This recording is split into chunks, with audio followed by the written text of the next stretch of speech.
Hello friends, આજે આપણે બનાવીશું ઝારાના ગાંઠિયા. તો અહીંયા ઝારાના ગાંઠિયા બનાવવા માટે આપણે જે સ્પેશિયલ ગાંઠિયાનો લોટ આવે છે એ લીધો છે. તો હવે એને આપણે સારી રીતે મોણ આપવાનું છે અને તેમાં જે મસાલાનું પેકેટ આવે છે એ પણ આપણે આમાં નાખવાનું છે. તો આમાં મોણ આપણે કેટલું આપવું એ આપણે અહીંયા જોઈ લઈએ. તો મોણ આમાં આપણે 1 વાટકી આખું આપવાનું છે. તો જુઓ, અહીંયા આ રીતે લોટ આપણે લઈ લીધો છે અને એને છાળી અને તૈયાર કરી લીધો છે. તો હવે એમાં મસાલો પહેલાં નાખી દઈએ. તો આ મસાલામાં બધું જ આવે છે એટલે આપણે અહીંયા એમાં કંઈ જ નાખવાની જરૂર નહીં પડે. તો અહીંયા મીઠું, અજમા અને સોડા બધું જ મિક્સ આવે છે આમાં. તો એના લીધેથી આપણે ગાંઠિયા પરફેક્ટ અને એકદમ પોચા રૂ જેવા થશે. તો જો આ મસાલાનું પેકેટ આમાં આવે છે એ ન નાખવું હોય તો તમે આપણા ઘરના મસાલા પણ નાખી શકો છો. તો અહીંયા આપણે એક મોટો વાટકો ભરી અને તેલ લીધું છે. તો અહીંયા આપણે 1 કિલો લોટ સામે વજનમાં ગણીએ તો 200 ગ્રામ જેટલું તેલ છે. તો હવે આ તેલને આપણે સારી રીતે મોણ આપી દઈશું. તો લોટમાં એક કણમાં ભળી જાય એ રીતે આપણે મોણ આપી દેવાનું છે. તો જુઓ, અહીંયા આપણે મોણ આપી રહ્યા છીએ. તો હવે આપણે હમણાં જ બતાવીએ કે મોણ આપણે આપી દીધું છે. તો અહીંયા એકદમ ટ્રાન્સફર કલર થઈ જશે. તો જુઓ, અહીંયા આપણે લોટમાં મોણ આપી દીધું છે. તો આ રીતે બંને હાથની મદદથી ચોળી લીધું છે. જો આ રીતે મુઠ્ઠીયું પડે એટલું આપણે મોણ આપવાનું છે. તો હવે આપણે એમાં ધીમે ધીમે પાણી નાખી થોડું થોડું એડ કરતું જવાનું છે અને આપણે લોટ બાંધતો જવાનું છે. તો અહીંયા આ રીતે ગાંઠિયાનો લોટ તમે બાંધશો તો તમારા ગાંઠિયા પણ પરફેક્ટ જ થશે. જો તમે પહેલીવાર બનાવશો તો પણ તમારા ગાંઠિયા સરસ પોચારું જેવા અને નહીં આવડતા હોય તો પણ આવડી જશે એવા સરસ બનશે. તો હવે આ રીતે આપણે અહીંયા બધો જ લોટ ભેગો કરી લઈએ. તો જુઓ, અહીંયા આપણે લોટ ભેગો થવા આવી ગયો છે. તો આ રીતે આપણે થોડો ઢીલો પણ નહીં અને કડક પણ નહીં એટલો રાખવાનો છે. ત્યાર પછી આપણે ઢીલો કરતો જવાનો છે અને ગાંઠિયા પાડતા જવાના છે. તો અહીંયા આપણે લોટ સરસ એવો બંધાઈ ગયો છે અને હવે આપણે એને 10 મિનિટ માટે રેસ્ટ થવા દઈશું, જેથી કરીને એમાં લોટ બધું જ પાણી એબ્ઝોર્બ કરી લે અને સારી રીતે એમાં મિક્સ થઈ જાય. તો અહીંયા હવે આપણે એને રહેવા દઈશું થોડીવાર.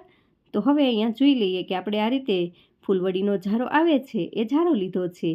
તો આ ઝારામાં ગાંઠિયા ખૂબ સરસ એવા થાય છે અને મસ્ત એવા બની અને તૈયાર થાય છે. તો અહીંયા જો આ રીતે થોડું થોડું પાણી નાખી અને આ રીતે લુવા તૈયાર કરવાના છે. તો જુઓ, સાઈડમાં કરેલું જ છે કે એ રીતે આપણે ઢીલો લોટ કરતો જવાનો છે અને એકદમ વ્હાઈટ લોટ થઈ જાય ત્યાં સુધી આ રીતે આપણે એને મસળવાનો છે. તો અહીંયા આપણે સરસ એવો વ્હાઈટ લોટ થઈ ગયો છે.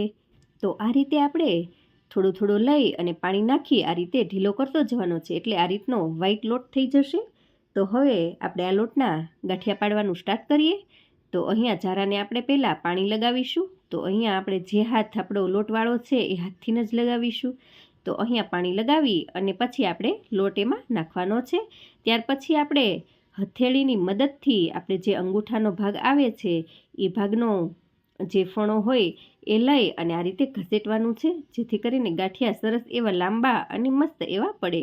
તો આ રીતે જુઓ, પાડશો એટલે મસ્ત ગાંઠિયા પડવાનું ચાલુ થઈ જશે. જુઓ, તમારો લોટ પણ વેસ્ટ નહીં જાય અને આ રીતે પડી જશે. ત્યાર પછી થોડું પાણી લગાવી અને થપથપાવવાનું છે એટલે બધા જ ગાંઠિયા નીચે પડી જશે. તો હવે આને આપણે સારી રીતે તળાવવા દેવાના છે.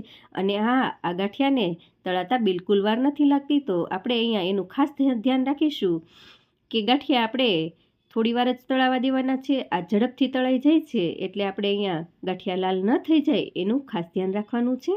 તો અહીંયા એમાં અવાજ આવવા લાગે એટલે આપણે ગાંઠિયાને બહાર કાઢી લેવાના છે. તો જુઓ, સરસ એવા આપણા ગાંઠિયા તળાઈ ગયા છે. હવે એને આપણે બહાર કાઢી લઈશું. તો અહીંયા આ જ રીતે આપણે આ સ્ટાઇલથી આપણે પાછા હજી ગાંઠિયા પાડી અને બતાવીશું. તો એકદમ તમે બહારથી જે ગાંઠિયા લાવો છો, વણેલા કે કોઈ પણ ગાંઠિયા લાવો છો, એની જ હિસાબે આપણે અહીંયા તૈયાર થાય છે અને એના જેવા જ ટેસ્ટમાં અને સરસ એવા બની અને તૈયાર થાય છે. તો આ રીતે આપણે ગાંઠિયા બનાવી અને વાર પરબમાં ઘરે જ ખાઈશું અને નાના બાળકોને પણ આ રીતે આપણે ઘરના ચોખ્ખા તેલમાં બનાવી અને ખવડાવીએ.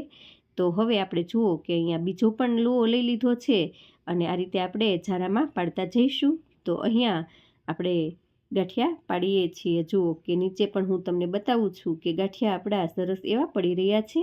તો અહીંયા આપણે થોડું તેલનું પ્રમાણ પણ વધારે રાખવાનું છે નીચે. તો કડાઈમાં જો વધારે તેલ હશે ને તો જ ગાંઠિયા સરસ એવા તળાશે. અહીંયા ઓછા તેલમાં ગાંઠિયા આપણા તળાશે નહીં. તો આપણે અહીંયા જુઓ કે જે રીતે આપણે પાડીએ છીએ એટલું તેલ આપણે પરફેક્ટ જ છે.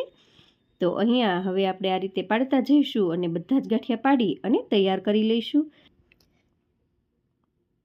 તો તમને આ રેસીપી કેવી લાગી એ જરૂર એકવાર કમેન્ટમાં જણાવજો. તો અહીંયા આ રીતે આપણે ગાંઠિયા બનાવી અને તૈયાર કરી લઈશું અને આપણા વાર પરબની ઉજવણી આ રીતે કરીએ છીએ. તો અહીંયા બધા અવનવો નાસ્તો બનાવતા હોય છે.